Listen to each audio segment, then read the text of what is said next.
जरा सोचिए, एक ऐसी दुनिया जहां धरती पर हमसे भी बड़े विशालकाय जीवों का राज था। वो यहीं चलते थे, इसी हवा में सांस लेते थे। लेकिन फिर एक ही दिन में सब कुछ बदल गया। तो चलिए आज उस एक खौफनाक दिन की कहानी को समझते हैं, जिसने डायनासोर के पूरे युग को हमेशा हमेशा के लिए खत्म कर दी। तो आखिर सवाल ये उठता है कि वो कौन सी एक घटना थी जिसने इन शानदार जीवों का नामो निशान ही मिटा दिया। मतलब एक ऐसी दुनिया जो करोड़ों, जी हां करोड़ों सालों से फल फूल रही थी, वो अचानक कैसे खत्म हो गई। इसका जवाब जानने के लिए हमें और आपको समय में बहुत बहुत पीछे चलना होगा। तो चलिए शुरू करते हैं इस कहानी का पहला अध्याय। जरा कल्पना कीजिए, आज से लगभग 6.5 करोड़ साल पहले की दुनिया की। यकीन मानिए, ये धरती एक बिल्कुल ही अलग जगह थी। ये डायनासोर का ग्रह था। अब जरा इस नंबर पे गौर कीजिए, 16 करोड़ साल। सोच सकते हैं, डायनासोर ने इस धरती पर 1 या 2 साल नहीं, बल्कि पूरे 16 करोड़ सालों तक राज किया। इसमें कोई शक ही नहीं है कि वो अपने समय के सबसे कामयाब जीव थे। दुनिया तब काफी गर्म थी और चारों तरफ बस हरे भरे जंगल ही जंगल थे। उस दुनिया में ना डायनासोर की हजारों तरह की प्रजातियां थी। कुछ बहुत बड़े शाकाहारी थे, तो कुछ बेहद खूंखार मांसाहारी, कुछ शांत स्वभाव के, तो कुछ बहुत ही हिंसक। और मजे की बात यह है कि इन्हीं के साये में कहीं छुपकर चूहों जैसे दिखने वाले छोटे छोटे जीव भी रहते थे।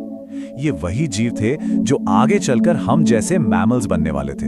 लेकिन उन्हें क्या पता था कि उनकी किस्मत बस पलटने ही वाली है।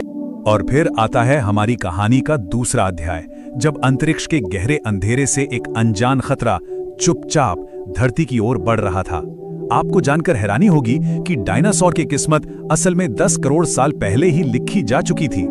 हुआ ये कि बहुत बहुत दूर मंगल और बृहस्पति के बीच जो एस्टेरॉयड बेल्ट है ना, वहां एक जबरदस्त टक्कर हुई। इस टक्कर ने एक बहुत बड़े एस्टेरॉयड की दिशा ही बदल दी और उसे सीधा हमारी पृथ्वी के रास्ते पर डाल दिया। कमाल की बात तो ये है कि ये एस्टेरॉयड हमारे चांद के पास से भी गुजरा था। सोचिए, अगर ये वहीं टकरा जाता तो शायद आज इतिहास कुछ और ही होता, लेकिन ऐसा नहीं हुआ। तो चलिए अब इस हत्यारे एस्टेरॉयड की प्रोफाइल पर एक नजर डालते हैं। इसका साइज, अरे ये माउंट एवरेस्ट से भी बड़ा था। बस कल्पना करके देखिए, एक पूरा का पूरा पहाड़ अंतरिक्ष से हमारी तरफ आ रहा था। और इसका वजन वो था 2 ट्रिलियन मीट्रिक टन। मतलब इसे रोकना नामुमकिन था। और रफ्तार, वो तो और भी भयानक थी। जैसे ही ये पृथ्वी के वायुमंडल में घुसा, फ्रिक्शन की वजह से इसकी स्पीड बढ़कर हो गई 70,000 किलोमीटर प्रति घंटा। और देखते ही देखते ये एक दहकते हुए आग के गोले में बदल गया। और फिर वो दिन आ ही गया, हमारी कहानी का तीसरा और सबसे खौफनाक अध्याय, प्रलय का दिन। ये एस्टेरॉयड आवाज की रफ्तार से 60 गुना ज्यादा तेजी से नीचे आया। इसने सिर्फ 4 मिनट में पूरा अटलांटिक महासागर पार कर लिया। इसकी चमक इतनी ज्यादा तेज थी कि नीचे धरती पर मौजूद जीव इसे देखकर ही अंधे हो गए। और फिर ये मेक्सिको की खाड़ी में जा टकराया। टक्कर इतनी जबरदस्त थी कि उससे हुआ धमाका 10 हाइड्रोजन बमों के बराबर था। टक्कर के ठीक बाद क्या हुआ? 1500 किलोमीटर के दायरे में सब कुछ जलकर राख हो गया। हवा का तापमान 600 डिग्री सेल्सियस तक पहुंच गया। फिर 2000 किलोमीटर प्रति घंटे की रफ्तार से एक शॉक वेव फैली, जिसने अपने रास्ते में आई हर चीज को सचमुच भाप बना दिया। और जमीन पर वहां 180 किलोमीटर चौड़ा एक बहुत बड़ा गड्ढा बन गया।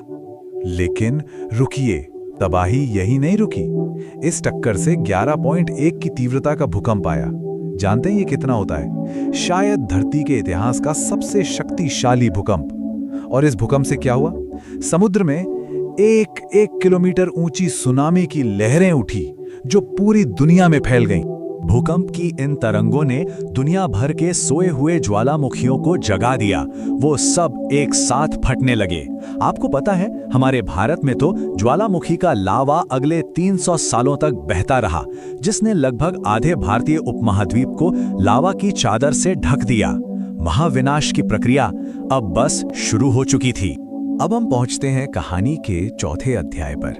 टक्कर तो हो चुकी थी, लेकिन उसके बाद जो हुआ वो शायद टक्कर से भी ज्यादा भयानक था।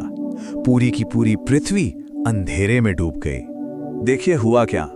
टक्कर के 40 मिनट बाद अंतरिक्ष में जो मलबा उछला था, वो आग के गोलों के रूप में पूरी धरती पर बरसने लगा।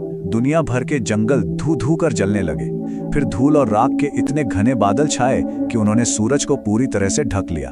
कुछ ही हफ्तों में धरती का तापमान गिरकर -25 डिग्री तक पहुंच गया। सूरज की रोशनी के बिना सारे पेड़ पौधे मर गए और चारों तरफ भुखमरी फैल गई।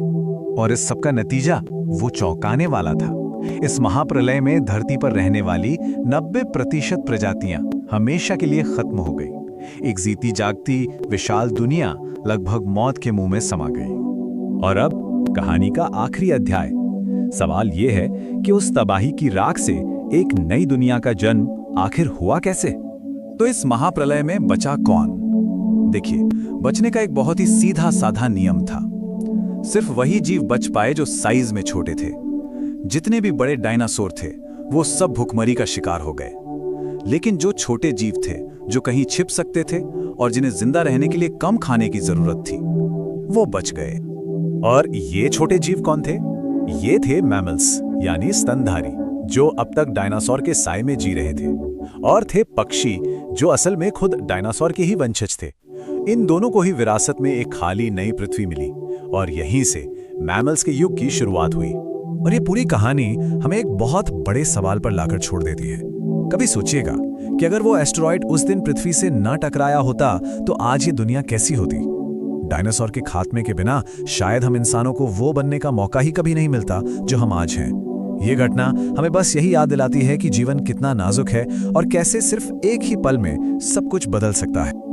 ऐसे ही नवीनतम वीडियो के लिए चैनल को लाइक, शेयर और सब्सक्राइब करें। धन्यवाद।